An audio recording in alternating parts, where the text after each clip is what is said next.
আহানা বাড়ি ছেড়ে চলে যাওয়ার আগেই লোক ঠকিয়ে প্রতারণা করার অভিযোগে পুলিশ এসে অহনাকে অ্যারেস্ট করে নিয়ে চলে যায় এবং দুর্গাদেবী দাঁড়িয়ে দেখতে থাকে। হ্যাঁ বন্ধুরা, ঠিক এমনটাই দেখতে চলেছি। এপিসোডের শুরুতেই দেখা যায় যে অহনা বলতে থাকে, ঠিক আছে, যখন সমস্ত দোষ আমি করেছি তাহলে কি করতে হবে বলো। তখন অর্জুন বলে যে আহানা, তুমি যদি আমার সাথে থাকতে চাও তাহলে আমার দুটো শর্ত তোমাকে মানতে হবে। তখন এই কথা শুনে অহনা বলে, দুটো শর্ত? কী শর্ত? তখন অর্জুন বলে, প্রথমত তোমাকে আমি 7 দিনের সময় দিচ্ছি। এই 7 দিনের মধ্যে আমাদের এই ভাঙা পরিবারটাকে জোড়া লাগাতে হবে, কারণ তোমার জন্যই এই পরিবারটা ভেঙে গেছে আর তোমাকেই সেটা ঠিক করতে হবে। আর দ্বিতীয় শর্ত হলো যে তুমি আমাকে কথা দেবে যে ভবিষ্যতে তুমি কাউকে প্রভাবিত করে এই বাড়িতে কোনো সমস্যা বা ঝামেলা সৃষ্টি করবে না। তখন আহানা অর্জুনের এই শর্তগুলো শুনে বলে যে ক্ষমা করবেন, আমি আপনার এই শর্তগুলো মানতে পারবো না।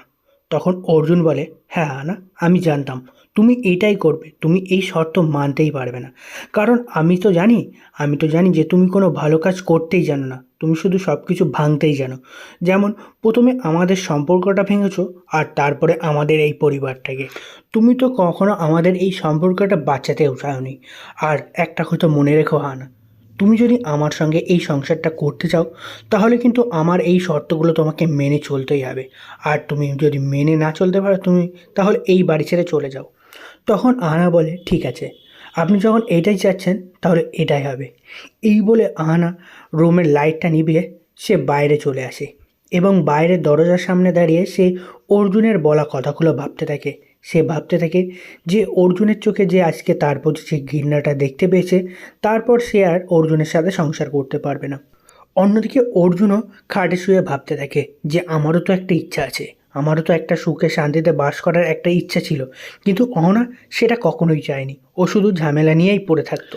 এরপর পরের দিন সকালবেলা দেখা যায় যে অহনা সকলের জন্য চা বানিয়ে নিয়ে আসে এবং চা বানিয়ে এনে দুর্গাদেবীকেও দেয় এবং সেখানে থাকা বাকি পরিবারের সদস্যগুলোকেও দিয়ে দেয়।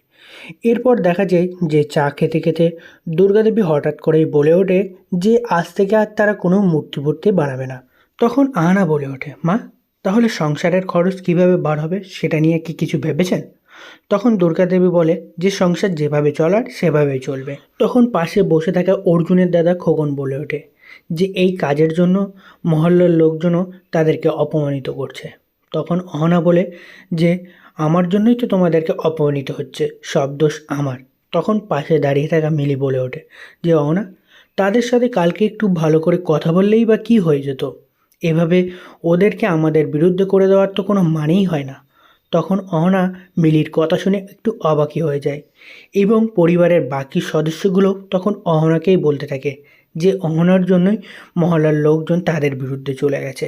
তখন পাশে দাঁড়িয়ে থাকা মিথ্যা বলে যে অহনা যেসবগুলো কাজগুলো করেছে সে তো আর নিজের জন্য করেনি, সে যা যা করেছে সবগুলো তো আমাদের কথা ভেবেই করেছে। এর দিকে ঠিক সেই মুহূর্তে দেখা যায় যে সেখানে পিসিমণি ও কাকিমণি চলে আসে আর চলে এসে আড়াল থেকে তাদের সমস্ত কথা শুনতে থাকে এবং তাদের সমস্ত কথা শুনে তারা খুব খুশি হয়, কারণ সকলেই এখন অহনার বিরুদ্ধে হয়ে গেছে। তাই ভেবেই তারা খুব খুশি হতে থাকে। তখন ঠাকুরজি বলতে থাকে, মানে পিসিমণি বলতে থাকে যে এবার চিঙ্গারি জ্বলে গেছে, এবার বুঝতে পারবে, এবার ওই মেয়েকে এই বাড়ি থেকে তাড়িয়ে ছাড়বো, এবার আমাদেরকে আর কিছু করতে হবে না, এবার যা করার অর্জুন আর বড় ভাবি মিলেই করে দেবে, এবার শুধু আমাদেরকে দাঁড়িয়ে দাঁড়িয়ে দেখার বেলা। আর এই কথা শুনে তো কাকিমণি খুবই অবাক হয়ে যায়। তখন পিসিমণি কাকিমণিকে বলতে থাকে যে কি অনেক কথাই তো মহল্লার লোকজন জানে, আর কিছু কথা আমি গিয়ে বলে এসেছি। আর আমি রাতের বেলা শুনেছি যে অর্জুন অহনাকে অনেক কথাই শুনিয়েছে। অর্জুন নিজে এসে বলেছে যে সে এখন আর অহনার সাথে থাকতে চায় না, অহনার সাথে সংসার করতে চায় না। আর আমিও অর্জুনকে বুঝিয়েছিলাম যে অহনার মতো মেয়ে নিয়ে একটা সংসার করা খুব সহজ নয়। অহনা কোনোদিন এই সংসারে শান্তি ফিরিয়ে আনবে না, অহনার জন্য তাদের সংসার নষ্ট হচ্ছে। আমি এমনভাবে অর্জুনকে বুঝিয়েছি, অর্জুনও আমার কথায় সায় দিয়েছে। আর সে তো এবার পুরো পাকাপাকিভাবেই বলে দিয়েছে যে সে আর অহনার সাথে এই সংসার করতে চায় না, সে অহনাকে চলে যেতে বলেছে। কিছুক্ষণ পর দেখা যায় যে অহনা ব্যাগপত্র গুছিয়ে নিয়ে বার হচ্ছে।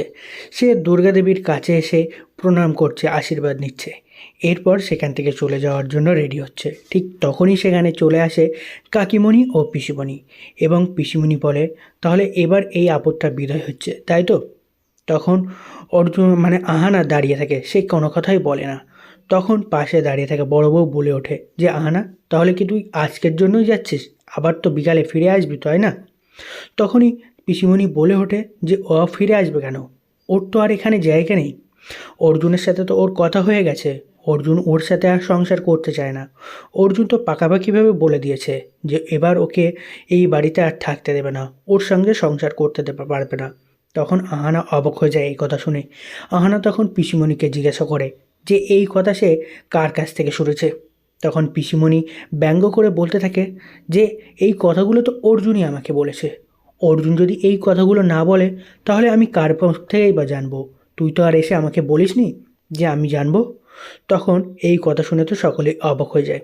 তখন দুর্গাদেবী আহানাকে জিজ্ঞাসা করে যে তাহলে সে কি অর্জুনের সাথে পাকাপাকিভাবে কথা বলে নিয়েছে যে সে আর এই বাড়িতে ফিরে আসবে না? তখন আহানা চুপ করে দাঁড়িয়ে থাকে, সে কোনো কথাই বলে না। এরপর পিসিমণি মিলিকে কথা শুনে থাকে, মিলিকে অপমানিত করতে থাকে, তাকে এই বাড়ি ছেড়ে শ্বশুর বাড়িতে চলে যেতে বলে। তখন মিলি রেগে যায়, রেগে গিয়ে পিসিমণির সামনে আসে এবং পিসিমণির বলা কথাগুলোর উত্তর দিতে থাকে। তখন পিসিমণি অবাক হয়ে যায় এবং পিসিমণিকে বলে যে, মিলি, তুই তো ভালোই কথা বলছিস, তুই তো পুরো ছোটো বউয়ের মতো হয়ে গেছিস। তখন মিলি বলে, হ্যাঁ, এখন আহানা চুপ হয়ে গেছে, তাই আহানা চুপ হয়ে গেছে বলে এখন আমি বলতে শিখেছি। আহানা এখন সত্য ও মিথ্যার বলার জায়গাটা তৈরি করে দিয়েছে। ওর জন্যই আজকে কোনটা সত্যি আর কোনটা মিথ্যা সেটা বুঝতে শিখেছি। ঠিক সেই মুহূর্তে দেখা যায় সেখানে পুলিশ চলে আসে, আর পুলিশকে দেখে অবাক হয়ে যায়। তখন পুলিশ এসে অহনাকে বলে যে অহনাকে অ্যারেস্ট করে নিয়ে যাবে। অহনা কারণ জিজ্ঞাসা করতেই পুলিশ বলে ওঠে যে সে নাকি লোক ঠকিয়েছে, লোককে প্রতারণা করেছে, তার জন্য তাকে তাদের সাথে যেতে হবে। তখন পুলিশ আহানাকে হাতকড়া পরিয়ে নিয়ে যায়।